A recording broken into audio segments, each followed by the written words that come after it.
Hi, I'm James, and this is The Sleep Pod, the premier podcast for perpetually pooped people. Every episode, I ramble my way through a completely improvised story that will hopefully lack all elements of drama and intrigue that could keep you awake, but mildly amusing enough to stop your mind from wandering. It's been a while since the last episode, and I'm not quite back to a point where I can commit to regular content. However, I am going to try to get at least one episode out each month until I can. Now that the housekeeping is out of the way, let's get on with the actual podcast. As usual, each episode's story shall be created using a single word of inspiration as a starting off point. This time, the word was delivered to me via Royal Mail, written on the back of a risque postcard. And the word is VHS. Do 3 letters count as a word? In this context, yes. So go and get yourself comfortable. Dim the lights. Stop operating any heavy machinery. And I'll begin with this episode's story. VHS.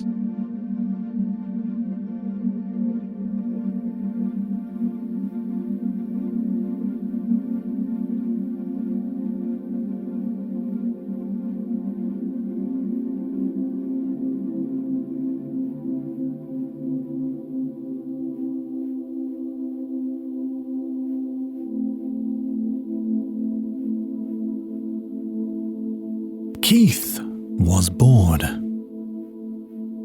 He was sat on the sofa, trying to find something to watch.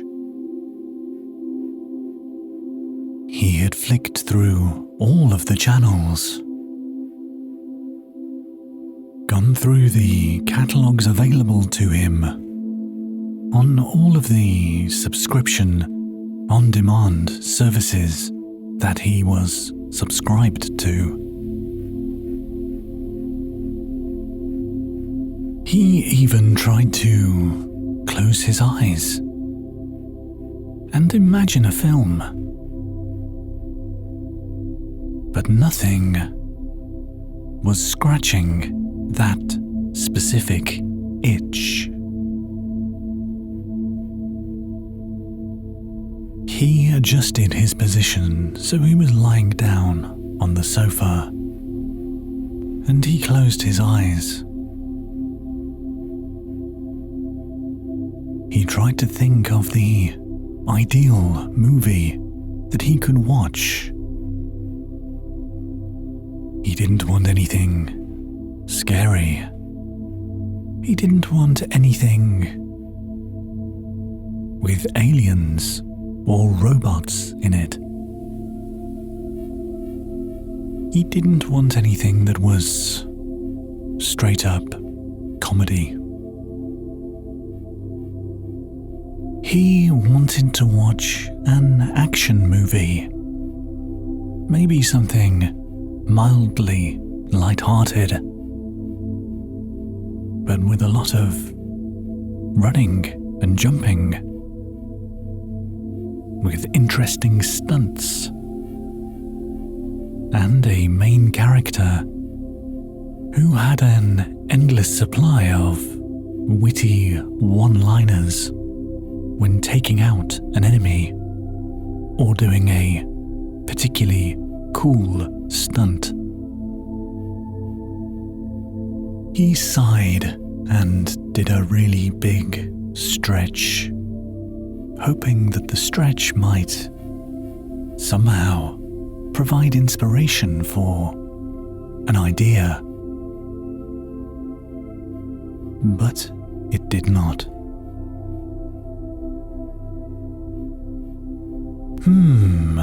Keith There's one film that ticks all of those boxes, but I can't remember what it is called, he thought to himself. He rubbed his chin whilst staring into the middle distance, trying to force the title of the film from the deep recesses at the back of his mind to the front of his mind. But no matter how hard he stared and how much he scratched his chin, he could not think of the name of the movie.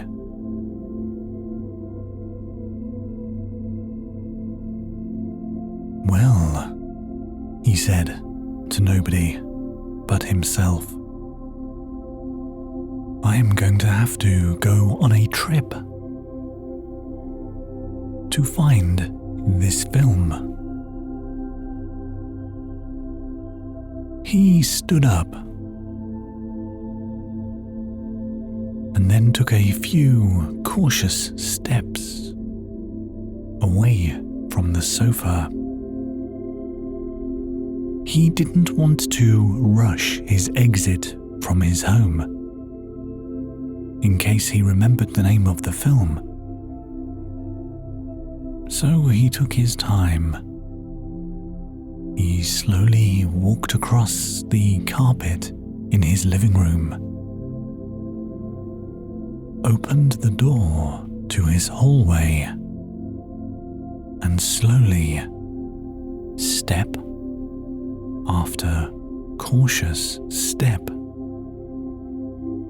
he walked. Then he walked some more, and then even more. And eventually, he came to the end of the hallway.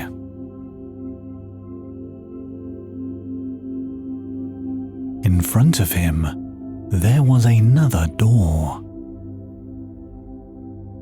He reached his arm out towards the handle. His fingers lightly touched the cold metal. And then gradually, more and more of his hand came into contact with the handle. He took a deep breath,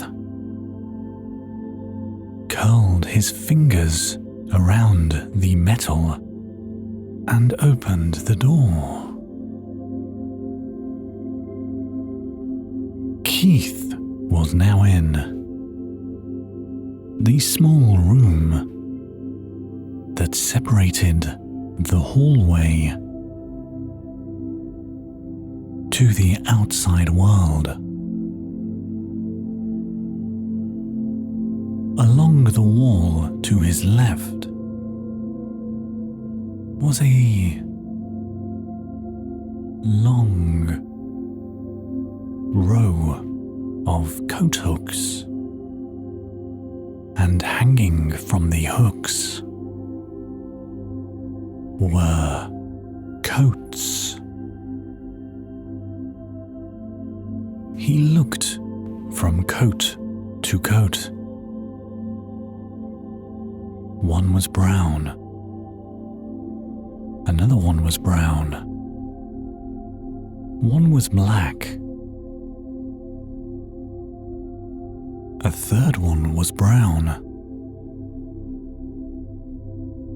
In fact, all of Keith's coats were either brown or black. He reached his left arm up and almost picked up one coat, but then thought, I should not rush into this decision. First, I need to assess the weather outside. He lowered his arm, took a few paces forward, and opened the door to the outside world.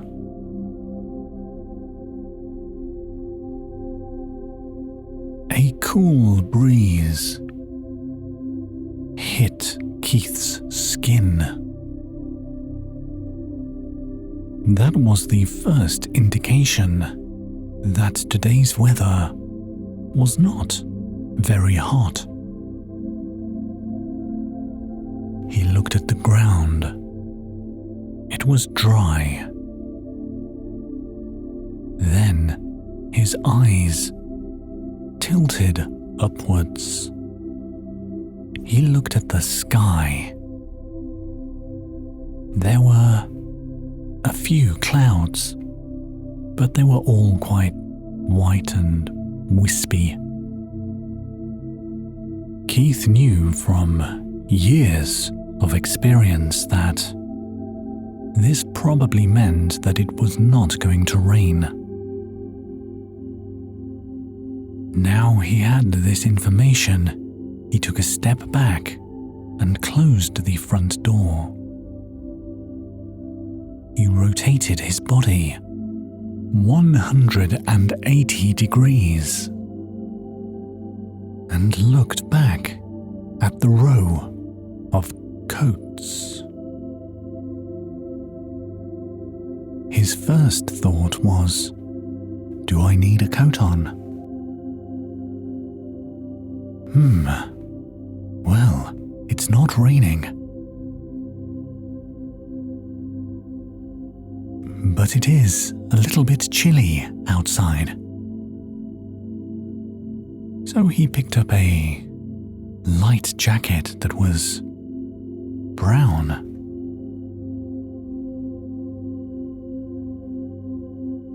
He held it up to his face and took in all the details of the fabric. Yes, he thought, this is perfect for today's weather.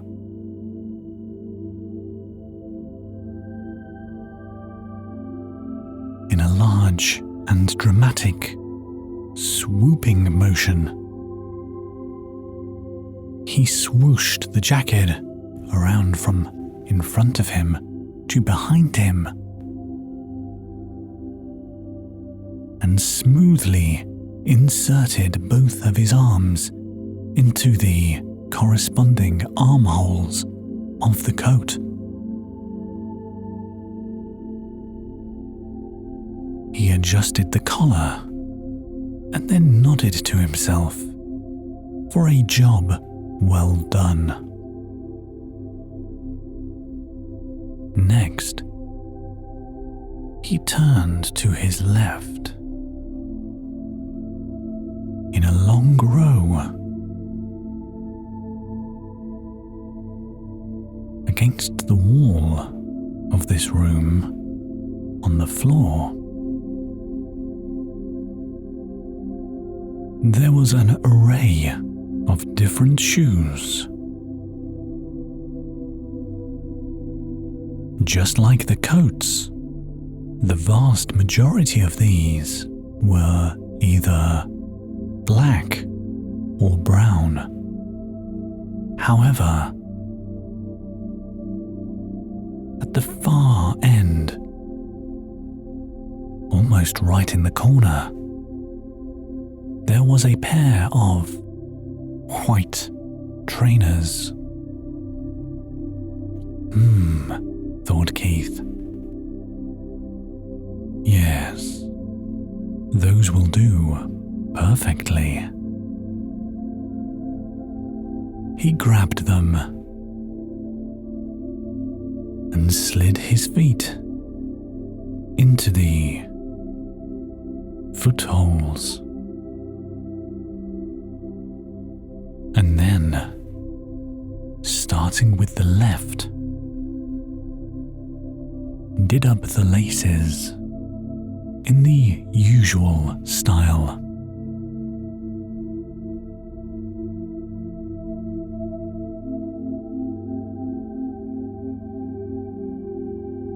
Suddenly, Keith was now ready to leave his bungalow. Keith stepped outside, locked the door, and started walking. For the longest time, one after another, Keith's feet were raised and then lowered, allowing him to walk. He walked to the end of his driveway. He turned and then walked down his road. He then turned and walked down another road, and then turned and walked down another road. Halfway down this road, Keith stopped walking. He thought. For this particular quest, I could carry on going this way, or, he thought, as he turned to a narrow footpath that led between two houses. Or I could go this way, he thought. He thought, and he thought, and he thought, and eventually he decided to carry on walking down the road he was already walking on.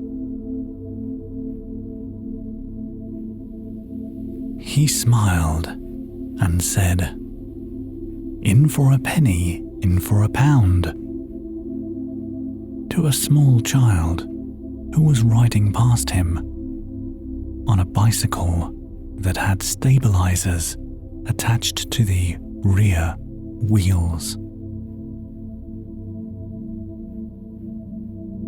After continuing walking for at least another 15 minutes,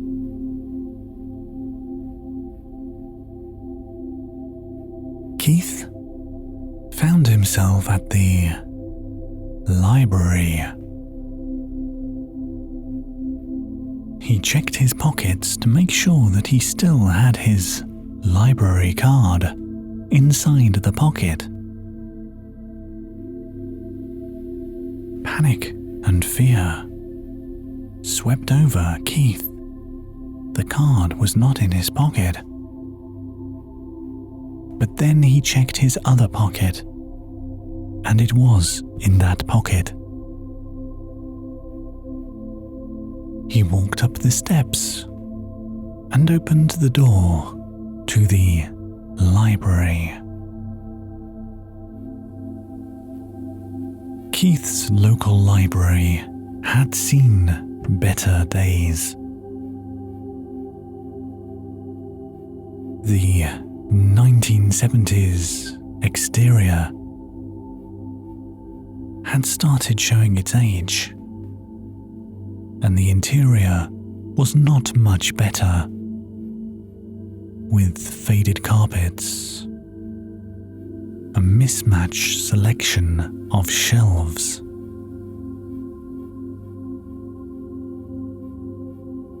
lighting that didn't really illuminate quite enough.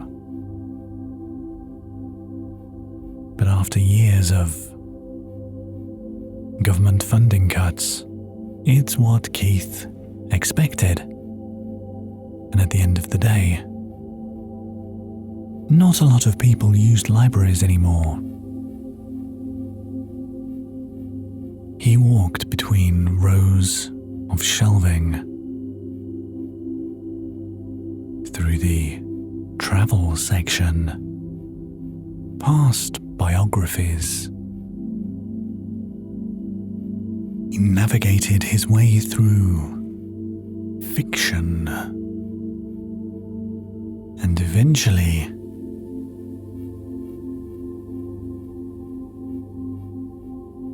he found himself standing in front of the shelves that contained VHS copies of movies.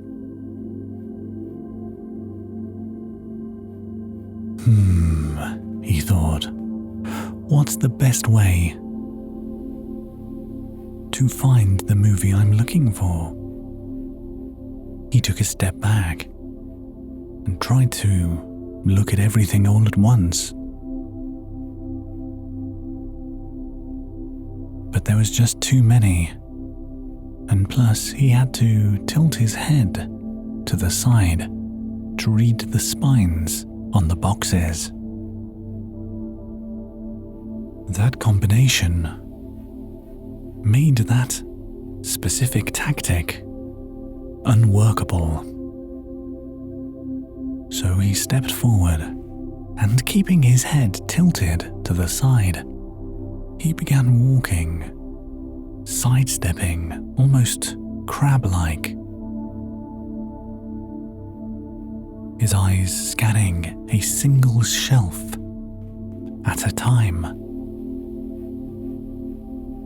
Luckily, the films were in alphabetical order. The first film at the very top of the left-hand shelf was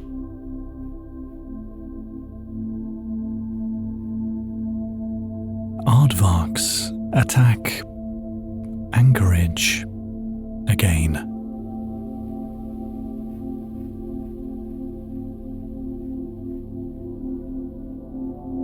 He looked at all of the A movies,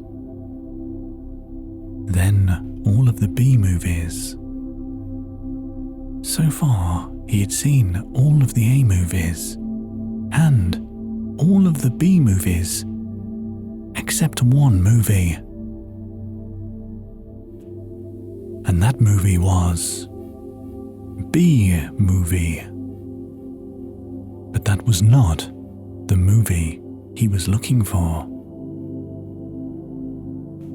He carried on, walking sideways, left to right, left to right, gradually getting lower and lower so his eye line remained level with the shelf that he was currently looking at. Eventually, he reached the bottom shelf at the right-hand side of the movies section of the library. And the final film was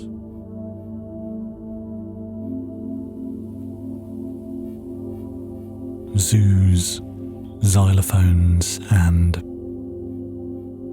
zip-lock bags. He had not seen that film, but he did not like xylophones, so decided to give it a miss. And anyway, he was sure that that was not the movie he was looking for. Keith stood up and adjusted the angle of his head so it was now in line with the rest of his body.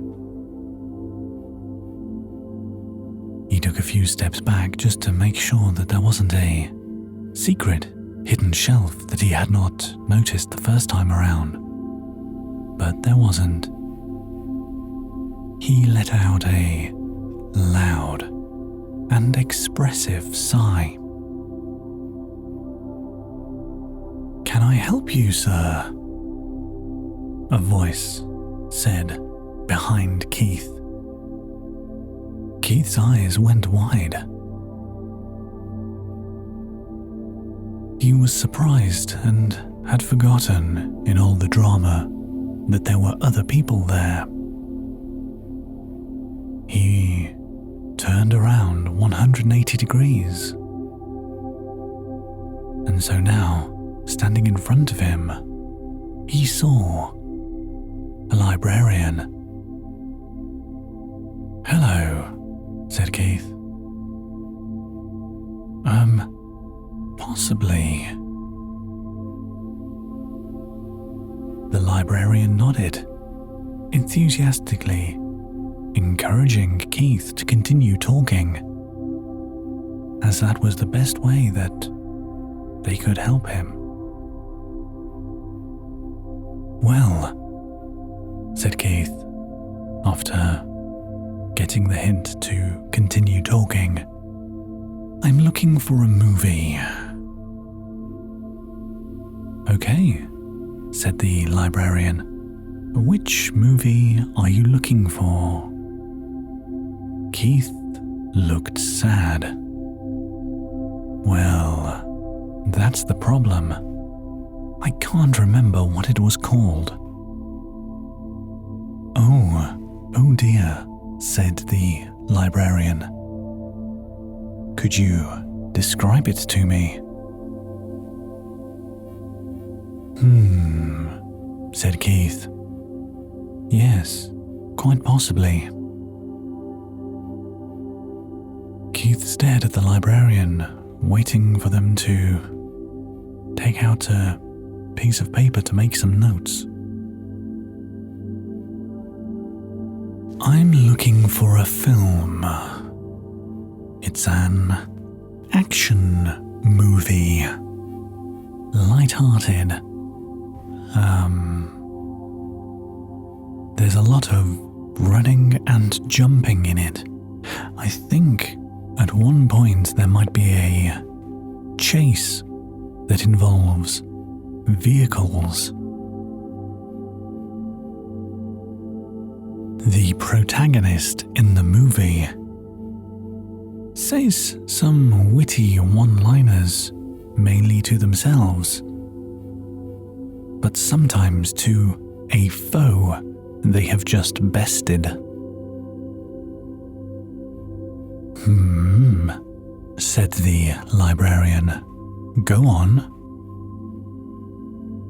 "Well," said Keith, scratching the back of his head and looking at the ceiling, trying to piece some puzzles together that hopefully could dislodge some more information about the elusive movie.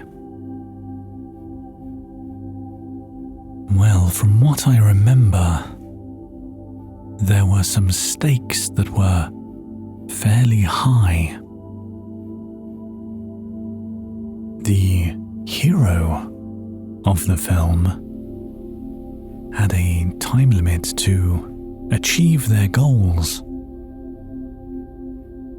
And if they did not, well, something bad would probably happen to either themselves on a personal level or a financial level, or maybe the threat was something larger that could potentially affect most people in either the local area or a wider international area. It was definitely something like that." "Okay," said the librarian. "You've given me a lot to go on.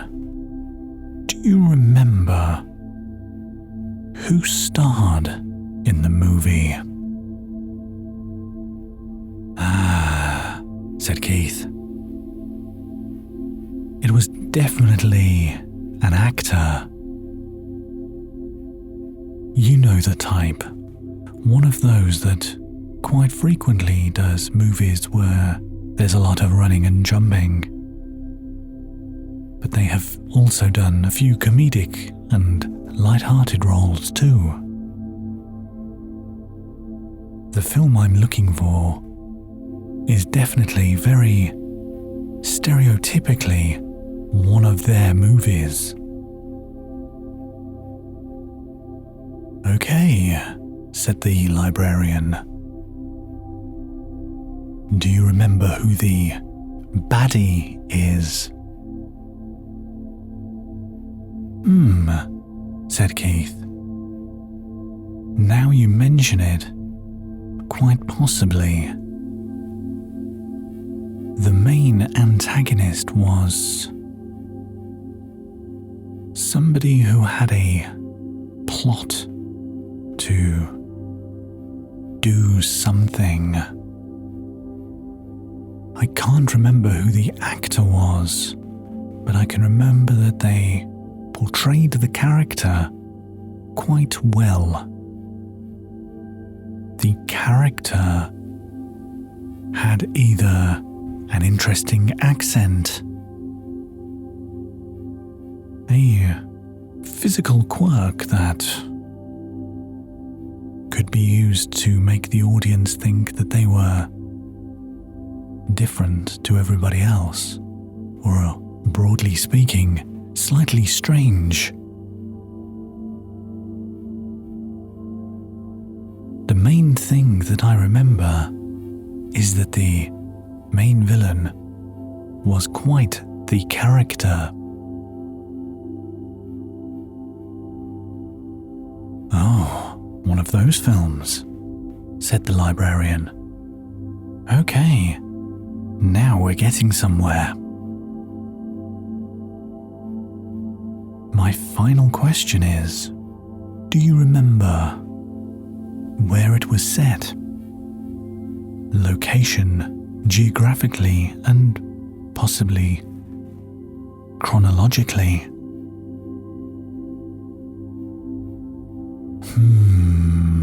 Said Keith.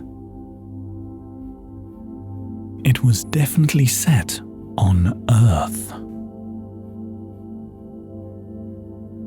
And from what I remember, now bear in mind that my details about this film are slightly fuzzy. Chronologically, I would describe the film as feeling contemporary. So it was definitely set in a time period from maybe 1975 up to 2004. Ah, said the librarian. The golden age of cinema. Yes, said Keith. Exactly. Well, follow me and I'll input all this information into the computer. Maybe there we can find an answer for you. Keith nodded and followed the librarian. At the librarian's workstation, there was a computer, a chair, and also another chair, and a desk. All these items were arranged in a standard way for work in this environment.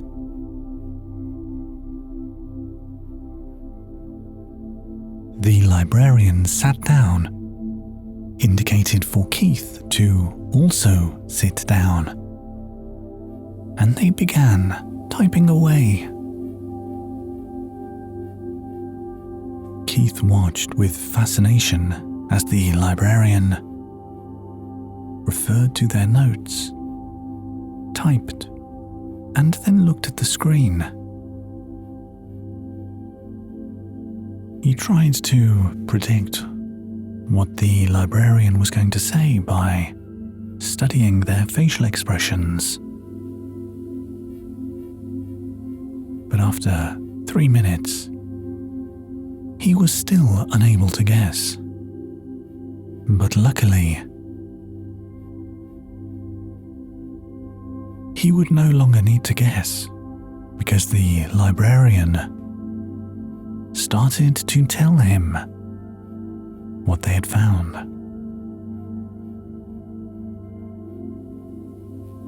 Well, I'm afraid I have not been able to find any movie that fits your description. Keith looked crestfallen.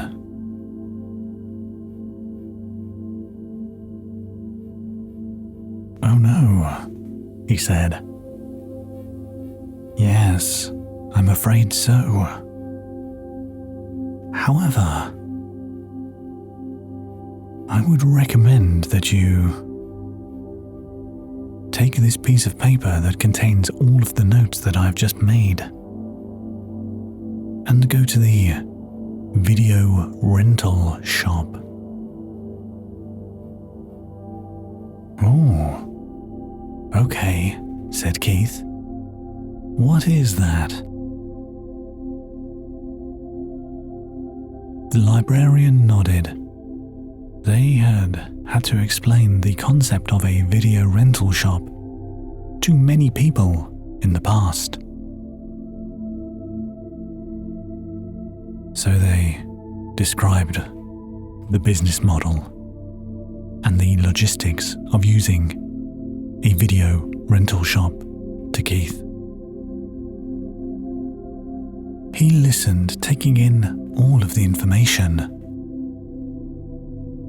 When they had finished telling him, he smiled and nodded his head. "Oh, wow. What a great concept for a retail establishment." "Yes," said the librarian.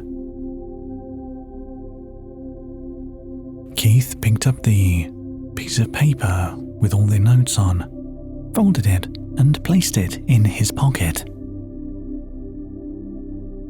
"Well then," he said, and stood up. "I must be going. Thank you for your help." "My pleasure," said the librarian. And they began to wave as Keith stepped backwards, turned, and then left the library. After leaving the library, Keith walked down the town's high street. He walked through the market square. He walked past the large clock tower, the shopping centre, the coffee shop, the public swimming pool,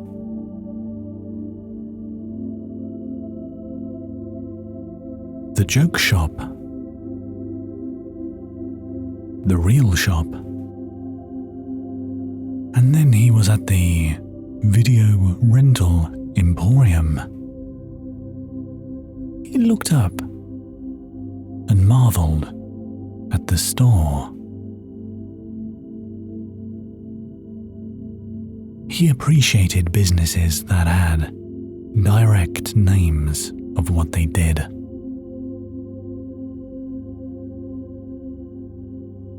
He adjusted his coat, walked towards the door,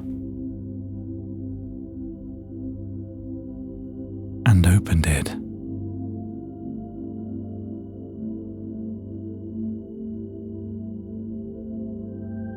A bell rang out, indicating to the members of staff that they had a new customer. Roughly 17 members of staff were on duty that day, and they were all behind the counter, staring keenly towards Keith, all eager to help him. He stepped forward, and as he approached the counter, had a look from side to side at all the VHSs they had in stock. There were a lot more than what were available at the library. He was definitely in the right place. The closer he got to the counter, the smiles of the staff behind the counter got wider and wider. Gosh, he thought, they are keen. He stopped when he was close enough to the counter, lifted his arm up and waved to the staff. In unison, they all reciprocated that gesture and waved back to Keith. "Hello," said Keith. "My name is Keith." "Hello," they all said. "Welcome, Keith, to the video rental shop. What videos would you like to rent from this shop today, Keith?" they all said. "Well..." He stepped a little bit closer to the counter, reached into his pocket, and retrieved the list that the librarian had made for him. He unfurled it and slid it across the counter, turned it around so the text was the correct way for them to read it, and said, "I am looking for a movie. I don't know what it is called, but this is all that I know about it." The staff at the shop all crowded around the piece of paper.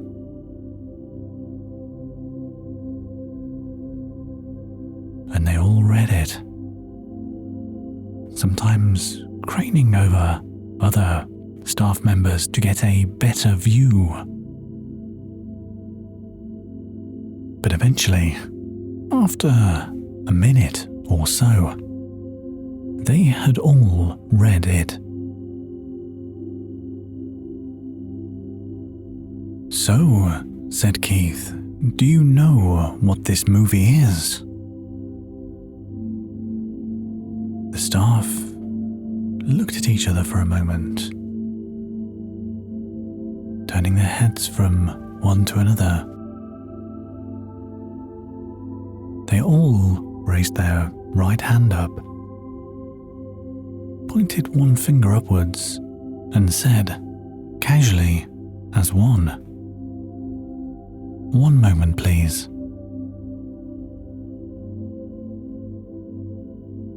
They took a few steps backwards and formed a circular huddle. Keith watched and tried to listen, but their voices were quite low and mumbly, and also talking over one another, so he couldn't really understand anything that was being said. But he didn't mind. This specific part of the conversation was for them and wasn't for him. So he just waited patiently.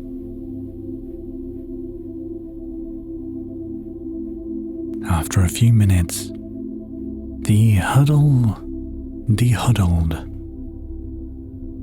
and the staff returned to their previous position of all looking at Keith.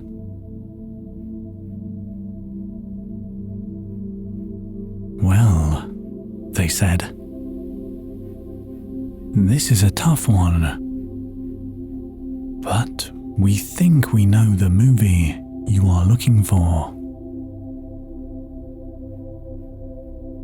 One of the members of staff was released from the group.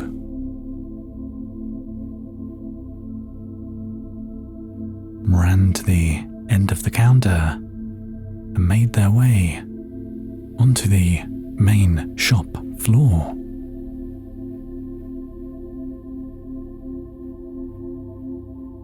They started running from aisle to aisle, scanning all the books with their eyes. Whilst this was happening, Keith watched in amazement. "Wow," he said, "look at them go." The remainder of the staff said, "Yes, thank you," and nodded. After 30 seconds, the member of staff who was running around the shop floor returned behind the counter and was reabsorbed into the group. A VHS box was passed from staff member to staff member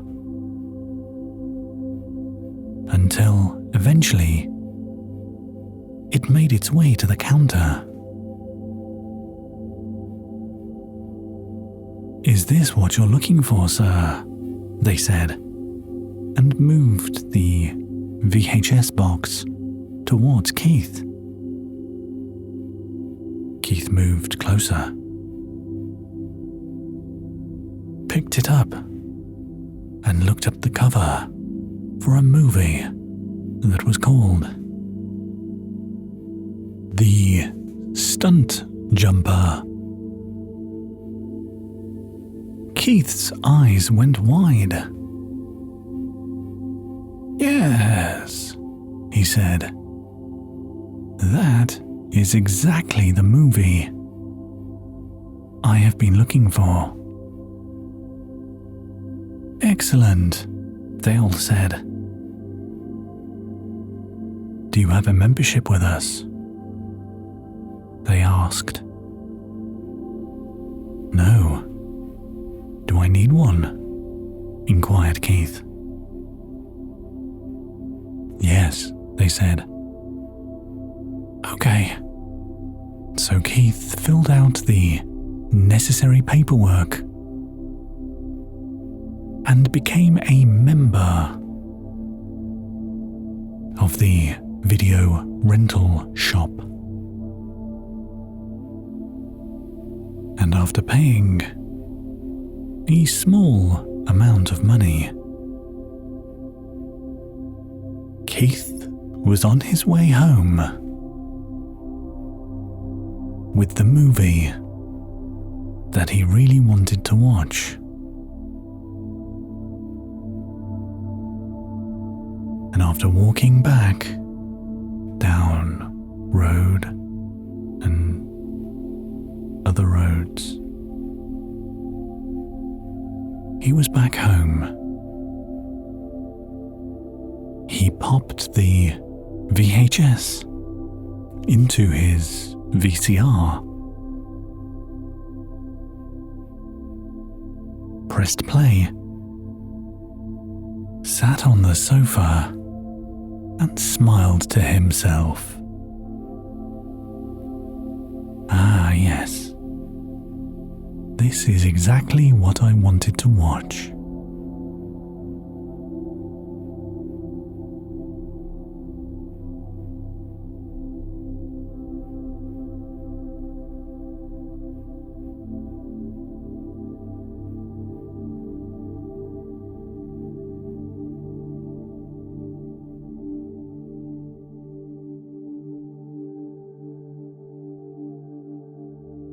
That's the end of this episode's story. Join me again next time for another equally exciting tale.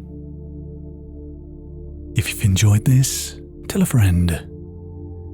Or maybe tell a stranger. Who knows? Maybe that recommendation could be the thing that turns them from a stranger to a friend. Thanks for listening. Sleep well.